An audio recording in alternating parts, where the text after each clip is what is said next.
Démat tout le monde. Samedi, c'est l'anniversaire de Philippe, le copain de la chaîne Croazen.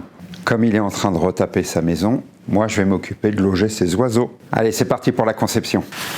Ça, j'ai perdu un combat contre ma fille. Bon alors mon idée de départ, en fait j'ai surtout une idée pour le bas. Donc 2 planches arrondies comme ça, avec l'entrée ici, avec le trou en décalé pour que la pluie ne rentre pas dedans. Et après, on va venir tout simplement fixer des tasseaux, comme ça. Après, mettre un petit perchoir, même si je sais que beaucoup de personnes disent qu'il ne faut pas en mettre. Voilà, donc en fait, c'est juste l'idée que j'avais en tête, c'est-à-dire la partie basse arrondie. En réalité, je n'avais pas vraiment réfléchi au toit. Je me suis dit mettre tout simplement un toit incliné, comme ça, là, qui dépasse un petit peu au-dessus du trou. Et donc je trouvais ça un peu dommage parce que là on a une forme arrondie, c'est plutôt doux et puis on vient casser ça par une forme très plate avec des angles. Je trouvais qu'il y avait une opposition entre les deux, que ce n'était pas homogène, que ça n'allait pas ensemble. Donc j'ai cherché à faire autrement en gardant ce principe de base arrondi. Donc il y avait la solution de faire l'arrondi des deux côtés en fait, comme ça. Je dessine vite fait, hein. C'est juste pour expliquer le principe. Voilà, comme ça. Avec les tasseaux qui sont comme ça. Ça peut être sympa, pourquoi pas, mais je trouve que ça ressemble un peu trop à une gélule, un médicament. Peut-être en jouant sur les contrastes, en faisant un bois très foncé ici et un bois plus clair là. Mais pour l'instant, ça me parle pas trop, donc je vais essayer de trouver une autre manière d'avoir un arrondi. En sachant du coup que je suis aussi un peu pressé par le temps. Comme toujours. Je continue sur cette base arrondie. Et là, l'idée, ce serait en fait d'inverser l'arrondi. On a toujours notre base arrondie qui va droit, et après, il se transforme ici en arrondi. Et du coup, on a toujours nos tasseaux qui sont là. Là, on a quelque chose comme ça, avec toujours l'entrée ici, et le perchoir. Alors là, c'est marrant, quand je l'avais dans ma tête, ça faisait très sympa. Maintenant que je l'ai dessiné, je trouve ça très bizarre. Puis alors, surtout au niveau de la réalisation, partir d'une planche ici et faire l'arrondi là. Donc c'est original, mais alors en termes de rapidité de fabrication, on n'y est pas du tout. Et en termes d'étanchéité, ici, là, c'est pareil. L'autre solution serait de faire une variante de celle-là pour casser l'aspect gélule. On garde son profil, on change quelques éléments, on rajoute du détail pour casser un petit peu le côté trop lisse, trop net. Là, on a les 2 arrondis comme ça. Et là, du coup, au lieu que les tasseaux soient affleurants à la façade, on va créer une irrégularité en le faisant dépasser plus ou moins de la façade, ce qui en haut permettra de fabriquer un toit et ce qui permettra en bas de fabriquer une plateforme. À dessiner, ça va être sympa. Bon, ne regardez pas la qualité du dessin. Hein. Ah là là, ça y est, il est perdu dans sa perspective. Il fait n'importe quoi. Sauvé par le téléphone. Ça va? Bah, j'étais en train de te rappeler en fait. T'as pas bonne cette perspective là. Oui, je sais. Fais l'effort. Qui me fait chier. Ouais, j'y arrive pas. Ce qui serait pas mal aussi, c'est d'avoir un rond parfait comme ça, avec l'ouverture un petit peu excentrée et notre petit perchoir. Il y a la possibilité de faire l'ouverture en façade, mais pourquoi pas aussi, ça peut être marrant de la faire sur le côté ici. Partir plutôt sur quelque chose d'un peu plus ovoïde, donc le rond mais aplati, et puis faire le rond. Alors si je le fais ici, il va prendre la pluie, peut-être un peu plus bas comme ça, ici, et puis toujours percer en fait vers le haut, donc avec une ouverture inclinée. Alors ça, du coup, c'est forcément une cabane à suspendre. Ça peut être une cabane à suspendre ou à fixer au mur. Après, pour le petit perchoir, ici, j'aime bien l'idée de la branche comme j'avais fait pour ma sculpture. Bon, forcément, prendre une plus petite branche. J'aime bien cette idée d'avoir quelque chose de très rigoureux, très strict, très artificiel en fait, et puis ce petit élément naturel qui vient se fixer dedans. Bien sûr, à chaque fois, il faudra penser à faire une porte pour nettoyer à l'intérieur. Sinon, la solution aussi par rapport à la première cabane, là, où je trouvais que le toit était un petit peu trop raide par rapport à la forme de la cabane, ce qui peut être fait, c'est que tout simplement le toit soit arrondi, avec exactement le même arrondi, comme si en fait c'était cette forme-là qui était venue se mettre sur le dessus. Et là, comme ça, on a une cohérence de forme. Bon, pas dans mon dessin parce qu'il est tout moche, mais ce serait marrant même de faire exactement la même longueur, exactement la même forme à venir placer là. Ça ferait une cascade gigantesque. Bon, en fait, là, ça me plaît pas non plus. Bon, elle commence à me gonfler sa cabane, hein. Il va avoir une boîte à chaussures avec un trou et puis c'est tout. Je suis surveillé. Il faut pas que je dise de bêtises sur les cabanes à oiseaux. Bon, allez, un peu de sérieux. Au final, je vous ai fait que quelques dessins de ce qui m'est passé par la tête, mais c'était pour vous montrer à partir d'une même idée qui est une façade plate et un arrondi, toutes les variations qu'il peut y avoir. Au final, je vais rester sur celle-là, je l'aime bien. C'est celui que je préfère au niveau de la forme. Je pense qu'il ne va pas être trop compliqué à fabriquer, quoique il y a ces angles là ici qui vont être un peu particuliers, et au final je ne sais pas si je mettrai un perchoir étant donné que il va y avoir la plateforme ici. Je pense que c'est suffisant, mais en même temps j'aime bien mon idée de branche là comme ça. Je trouve ça très joli, donc si j'arrive à trouver une belle branche, il se peut que je le mette en complément de la plateforme. Allez, c'est parti. Bon alors, après délibération avec moi-même, ce que j'ai choisi comme essence. Les deux façades, enfin l'avant et l'arrière, seront en IP et les tasseaux ici seront en hêtre. Donc moi j'aurais préféré l'inverse en fait, j'aurais préféré que cette partie-là soit foncée et cette partie-là soit claire. Malheureusement avec les bois dont je dispose, ça ne va pas être possible. Avec ces deux sections d'IP, j'ai directement mes façades qui sont faites.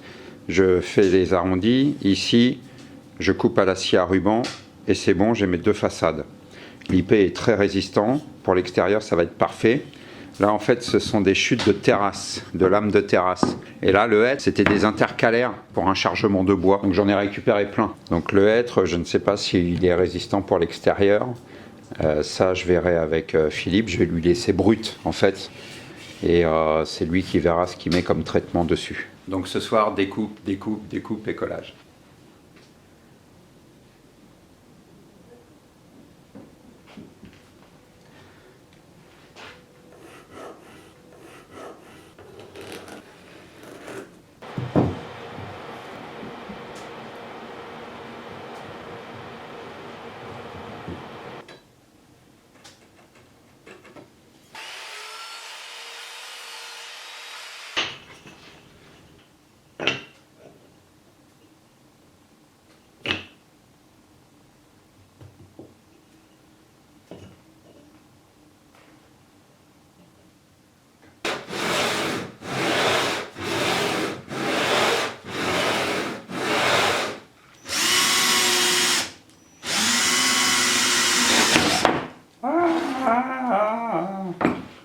Aïe. Aïe. On a du curry pour ce midi.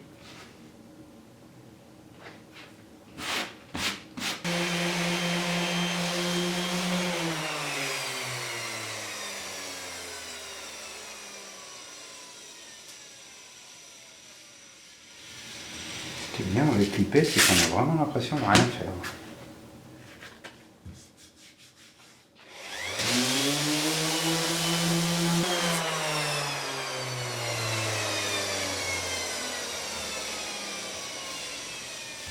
Je l'aurais frotté avec une biscotte, ça aurait été presque pareil.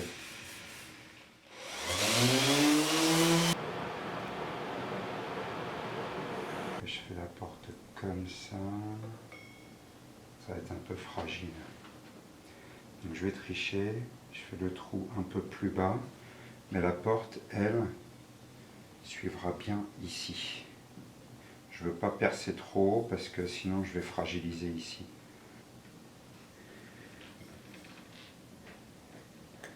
Alors, vas-tu supporter ça toi? Je ne peux pas faire le perçage parce que j'ai prêté ma perceuse, ce qui veut dire que je ferai le perçage après avoir collé tout ça. C'est pas bon ça. Je vais faire mon assemblage sur une rangée de tasseaux là, comme ça, ce qui va me permettre de glisser les serre-joints en dessous. J'aligne les traits.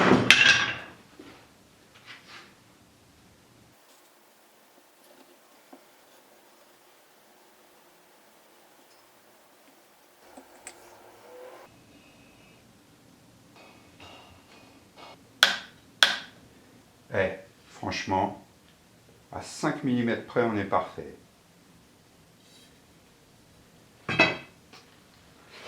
Comme disait mon chef en charpente agricole, c'est de la charpente, on n'est pas à 5 mm près. Ah ouais, mais c'est pas de la charpente là. À mon avis, les oiseaux ne seront pas avec leurs petits réglés à dire il manque 5 mm là. On laisse sécher ça. Sécher ça.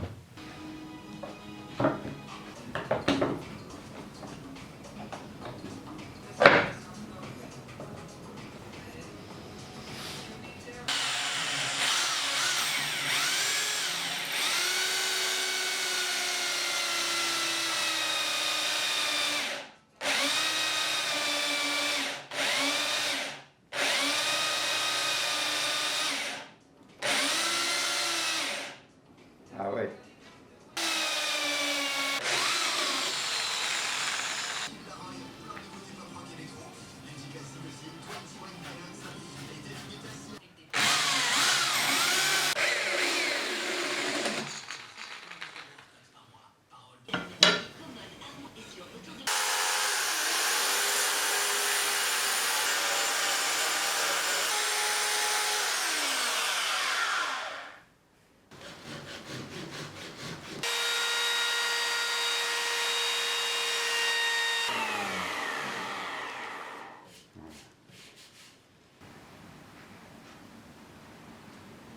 Bon, alors là, on arrive sur la partie la plus sportive du projet. J'ai découpé quelques tasseaux pour faire l'essai. Donc voilà comment ça se passe là. À partir du moment où ça suit la courbe, forcément, il va y avoir un décalage d'angle entre chaque pièce. Donc je vais devoir raboter chaque pièce avec un angle ici sur le côté pour qu'elle puisse être en contact, pour que les faces soient en contact. Donc c'est ça qui va vraiment prendre du temps parce que je vais devoir le faire au fur et à mesure. Je vais essayer de trouver le bon angle avec la fausse équerre, le reporter, faire un tracé propre et après j'utilise le rabot pour faire l'angle. On est mercredi soir, je n'ai plus que 2 nuits pour le finir, donc il faut que j'ai quasiment tout fini cette nuit pour pouvoir mettre en collage. Et la nuit prochaine, attaquer l'autre partie. Et une fois que le collage est fini, avoir une nuit encore ou samedi matin pour faire la finition. Ce qui veut dire que je vais devoir tailler chaque pièce en les tenant comme ça au fur et à mesure. L'autre souci, c'est qu'ici la surface est arrondie et que là, bien entendu, les faces sont plates. Du coup, on a ce léger balancement. Alors, soit je n'en tiens pas compte et je pars du principe que mes faces seront parfaitement coplanaires de chaque côté et donc mon tasseau sera bien collé, bien en pression, coincé entre tous les tasseaux. Soit j'essaye de sécuriser au maximum la chose en faisant soit ici des méplats qui correspondent à chaque pièce ou en arrondissant ici.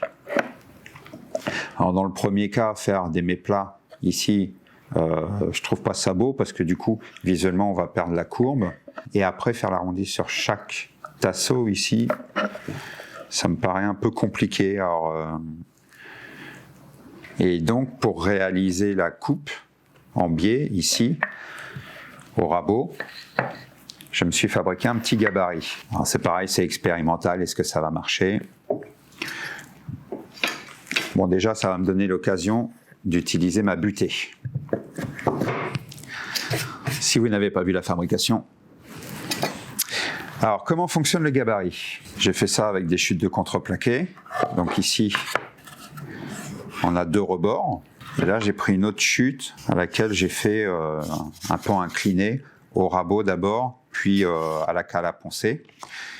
L'idée, en fait, c'est de pouvoir venir bloquer mon tasseau et avec le pan incliné ici, venir incliner le tasseau tout simplement. Alors l'idée ce n'est pas de lui donner au fur et à mesure le bon angle, parce que de toute façon il y a une limite physique où le tasseau vient en bascule. L'idée c'est plus de m'aider moi en mettant le tasseau plus proche de ce que devrait être l'angle pour éviter de tailler comme ça en biais, avoir une posture un peu particulière. Là je vais pouvoir rester debout face à ma pièce. Alors par contre ça va nécessiter un traçage bien nickel et de le respecter. Bon là, je ne vous montrerai pas tout, hein, parce qu'à mon avis, ça va prendre quelques heures. Si cette technique ne marche pas, je ne sais pas comment faire. Parce que la scie à ruban, la mienne n'est pas assez précise, la lame n'est pas assez large, ça va être dentelé, on verra bien.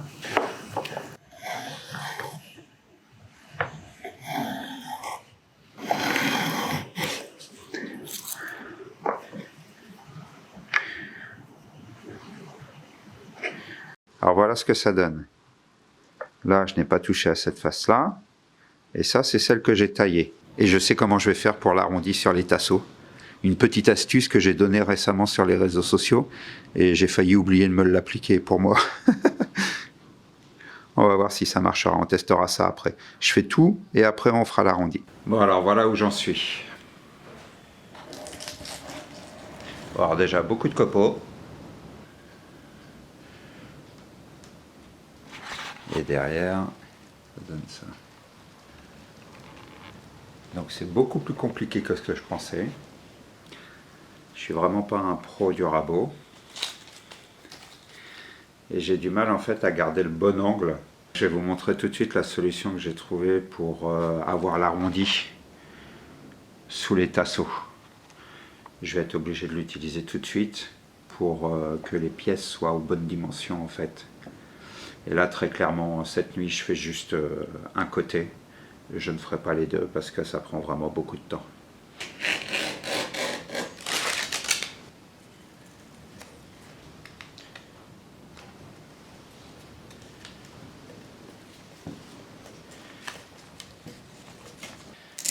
Bon, vous avez vu, moi j'ai utilisé en fait une bande de ponceuse à bande qui était morte. J'en garde toujours plein au cas où.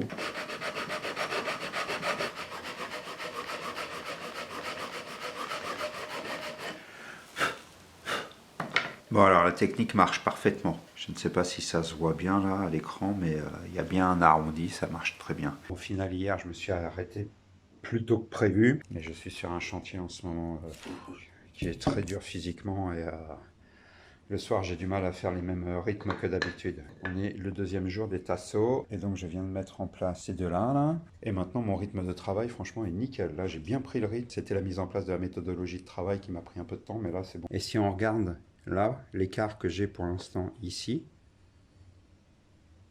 on voit que c'est bien parallèle. Ce qui veut dire que sur toute la longueur, là, ici, sur tout ça, eh ben en fait, je suis plutôt pas mal. Pour l'instant, il n'y a pas trop d'erreurs. C'est prometteur.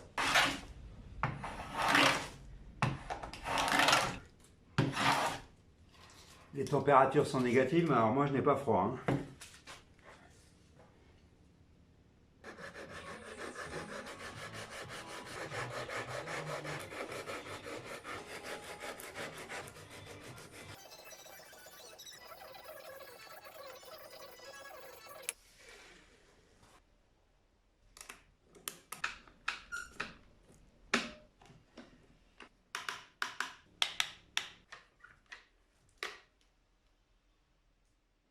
Oh, c'est cool.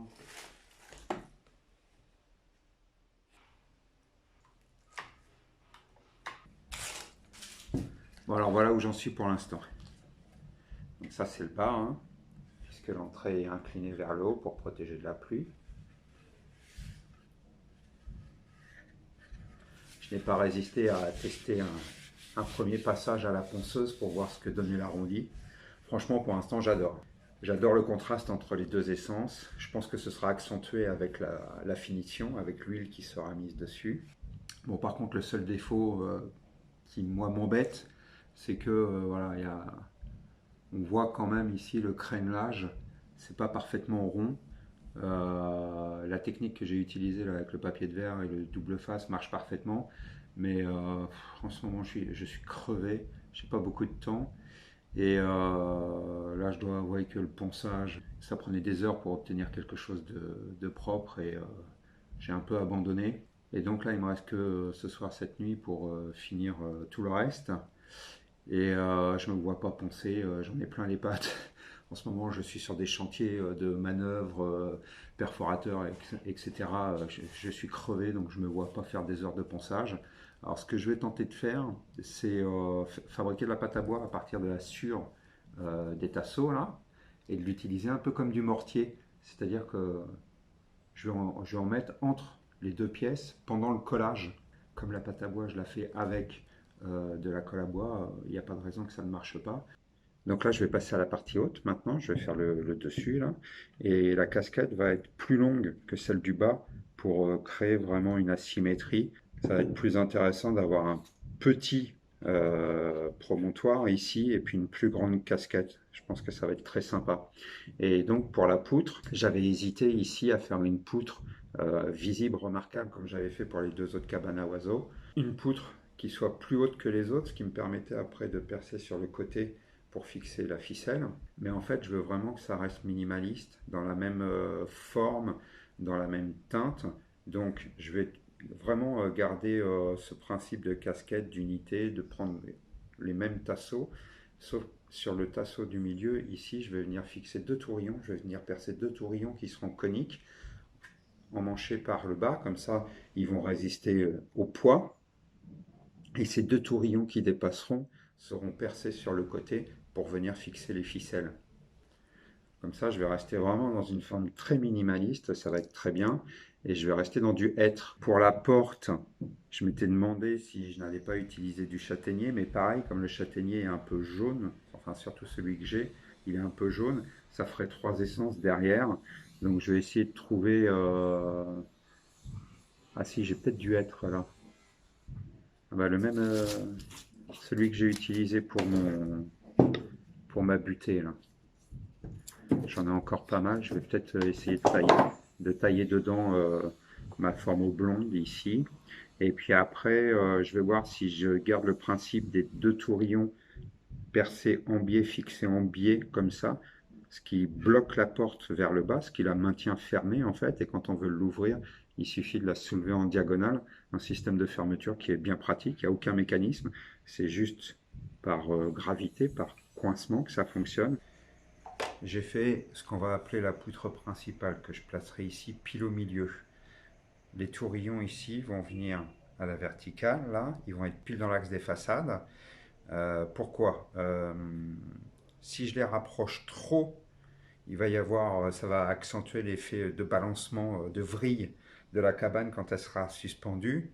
Et esthétiquement, je n'ai pas envie de fixer celle-là ici parce que on n'aura plus cette impression de casquette, de porte-à-faux ici à partir du moment où il va y avoir un point d'accroche ici avec les ficelles qui montent. Il va y avoir un côté structurel visible de cette partie-là et on va perdre, je pense, l'aspect casquette. Donc je l'écarte au maximum et au maximum c'est ici. Et du coup, comme tout va être porté par cette poutre-là au final, puisque les tourillons, eux, vont être coniques par l'intérieur, donc ils ne s'enlèveront pas. Par contre, tout le poids de la cabane va être sur cette poutre-là.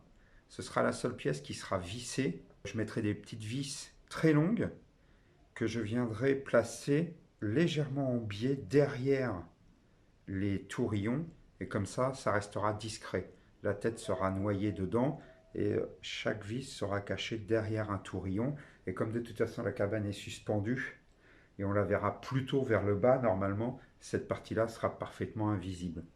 Mais là, pour des raisons de solidité dans le temps, il faut impérativement que ça se soit vissé. Ou bien sûr emboîté par des techniques d'assemblage de bois, mais alors là, j'ai vraiment pas le temps.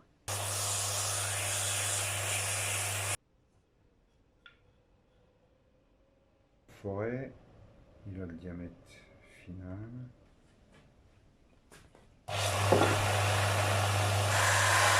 J'arrive par ici en forçant.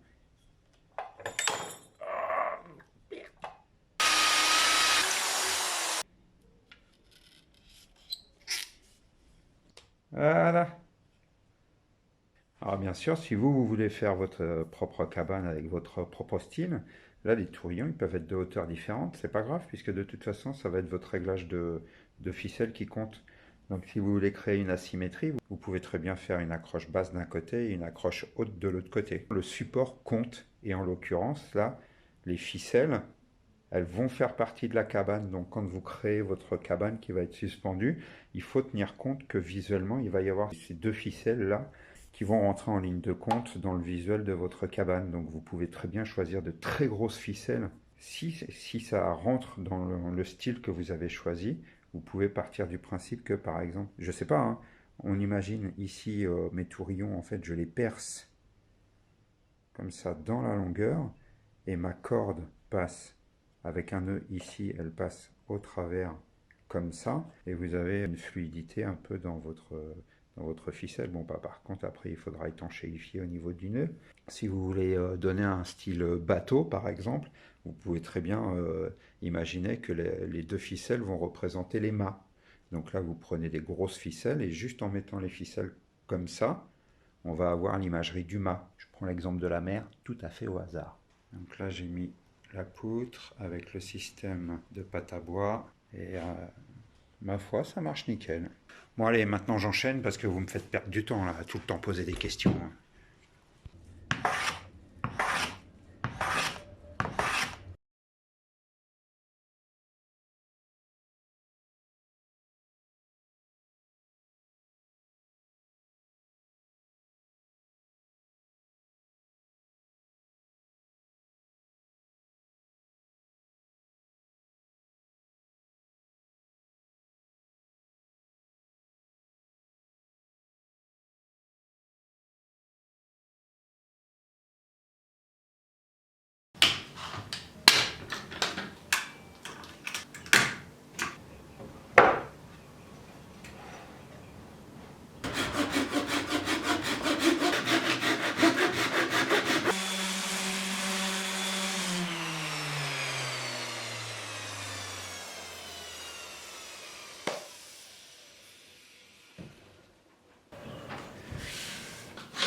Ça marche carrément mieux.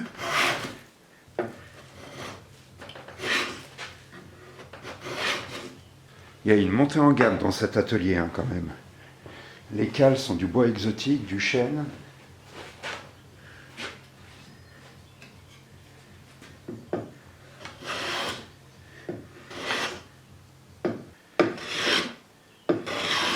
Oh.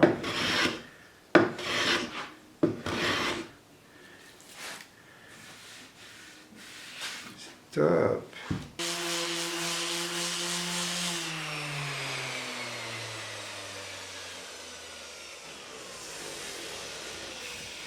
Si je n'avais pas déjà pensé de l'autre côté hier, j'aurais laissé ici brut, fait au rabot, parce que la sensation, là, le toucher, l'aspect était vraiment sympa. Mais bon, j'avais déjà lissé hier, donc obligé de faire une continuité, mais là c'était vraiment sympa. J'aimais bien le côté un peu irrégulier.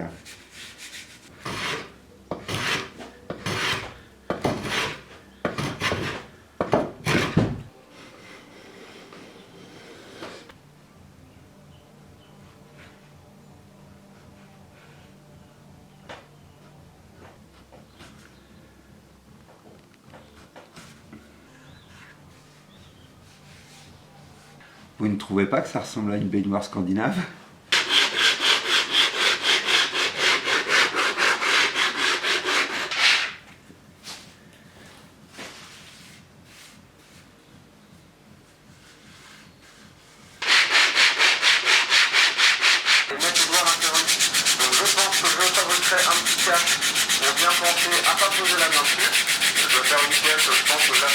Bon, alors là, on va passer à la fabrication de la porte. Donc la porte, en fait, ça va être exactement ce dessin-là, mais un peu plus grand. J'avais fait coïncider le centre de ce cercle-là avec celui-là, ce qui permet que quand je vais créer ma porte ici, ça va suivre parfaitement le dessin. Ah bah non, ça...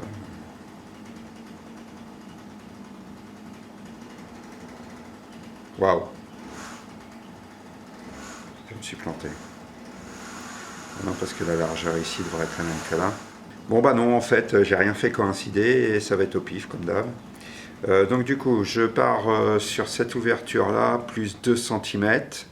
Donc ça va me faire une porte comme ça. Et je viendrai après percer 2 tourillons en biais, très en biais, pour venir bloquer la porte. Donc là, il faut que j'ai suffisamment de place pour venir percer mes tourillons sans éclater le bois.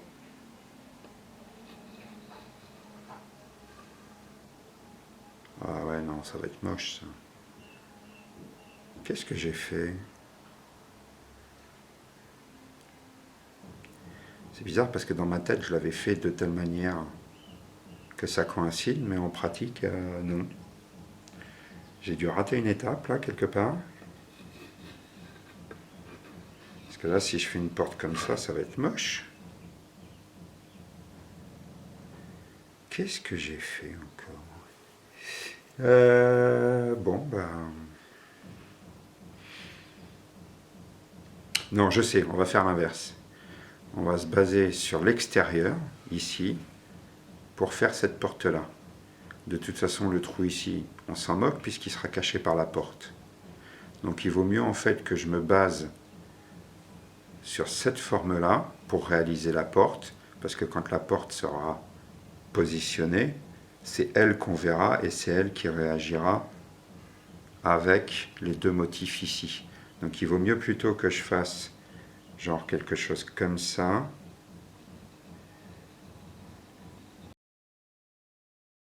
Et après je reporte le même arrondi ici. Ça me semble pas mal. 45. Café, il faut trouver le bois. Bon alors voilà, la pièce que j'ai sélectionnée, c'est du hêtre. Ça va rentrer parfaitement, la teinte est proche. J'avais hésité avec des pièces de chêne parce que j'hésitais entre est-ce que je crée un arrondi sur cette forme ici qui est arrondie mais plate de ce côté-là, donc est-ce que je lui rajoute du relief ici, ou est-ce qu'au contraire je mets quelque chose de plus discret, et je pense que visuellement il vaut mieux que ce soit quelque chose de discret. Ça ferait peut-être un peu disproportionné, disgracieux si je mettais quelque chose d'épais de ce côté-là, d'autant plus que c'est l'arrière. Mais je voulais sculpter comme j'avais fait dans les autres cabanes. Puis bon, l'acacia et le chêne apportent une teinte, une 3e teinte à l'ensemble, et ça me dérange un peu. J'ai envie que ça reste binaire au niveau des teintes.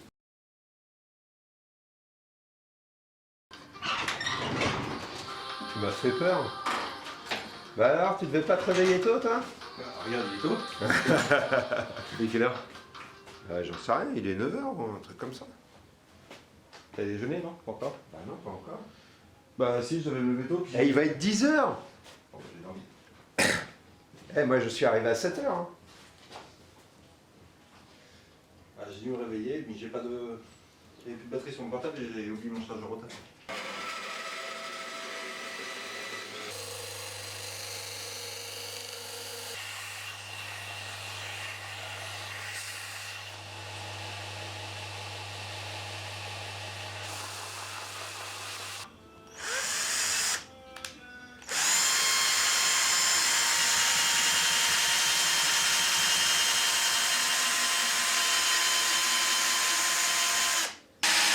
Oh la vache, l'IP, mais la différence!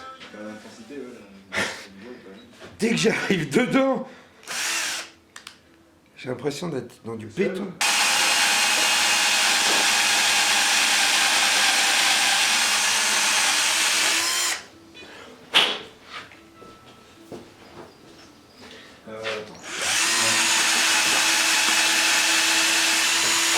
C'est marrant, ils sont presque le café. D'habitude, ça pue plutôt quand on voit.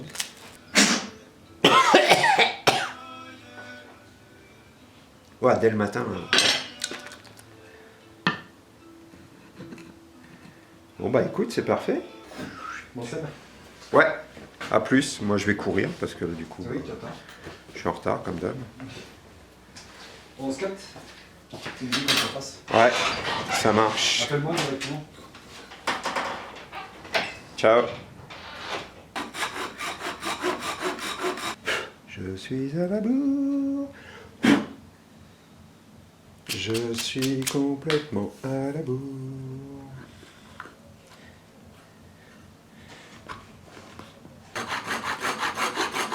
Toc. Un petit peu de colle. pourquoi j'ai pas fait ça plus tôt, j'ai oublié le collage. Je suis censé partir dans 30 minutes. Allô? Mais qu'est-ce qui se passe là? Non! Mais non! Oh, je voulais élargir le trou.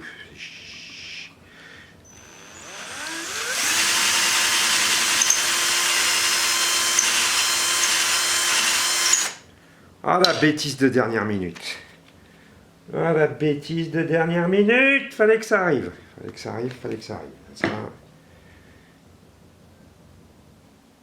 Le seul gars qui offre des cadeaux en train de sécher. Bon, normalement, la cabane est finie, là. En réalité, j'ai cassé, c'est en collage. Et le couvercle aussi est en séchage, là. Mais je pars dans 20 minutes, donc là, je suis un peu pressé par le temps. La dernière opération, c'est de mettre ma marque à chaud, ici, en plein milieu, la signature. Mais je vais le faire après avoir mis l'huile. Ça, c'est une petite astuce pour éviter les traces de brûlé autour de la marque à chaud. C'est de mettre d'abord votre finition et de brûler après. Donc là, je vais mettre de l'huile minérale. Si j'arrive à ouvrir. Non mais... c'est une blague. Jusqu'au bout. Ah.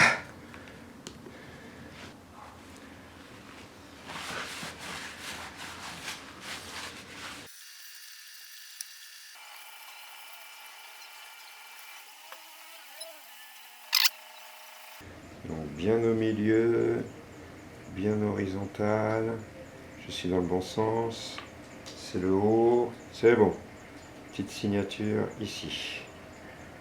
On est centré. Allez, go.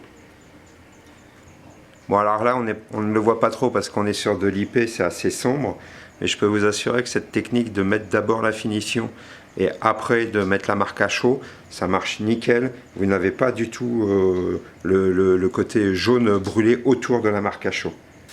Et d'ailleurs, on voyait bien que ça avait fait évaporer l'huile. Voilà.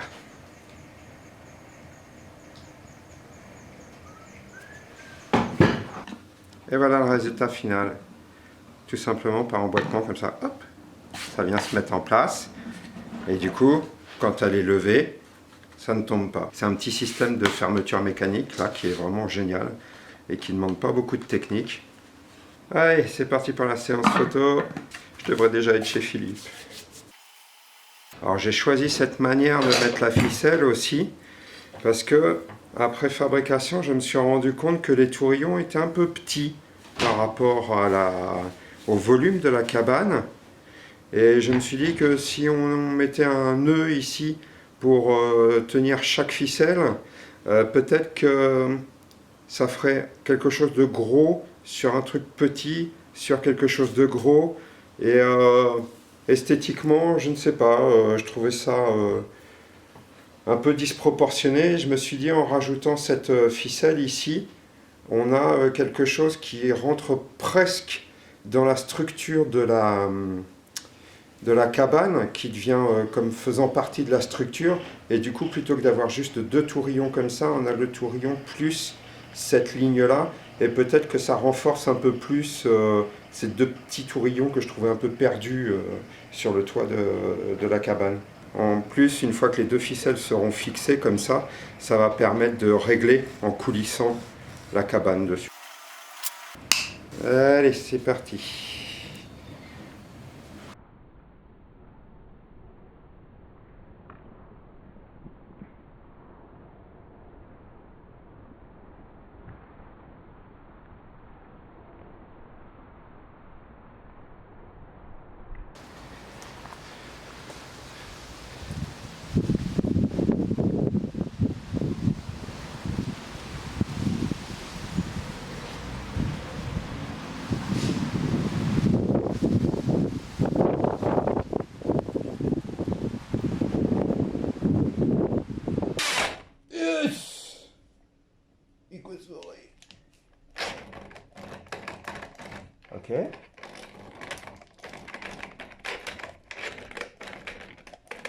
Et quand il me disait qu'elle avait un problème, ça perçait. Au secours! Ça m'a fait quoi comme massacre en dessous?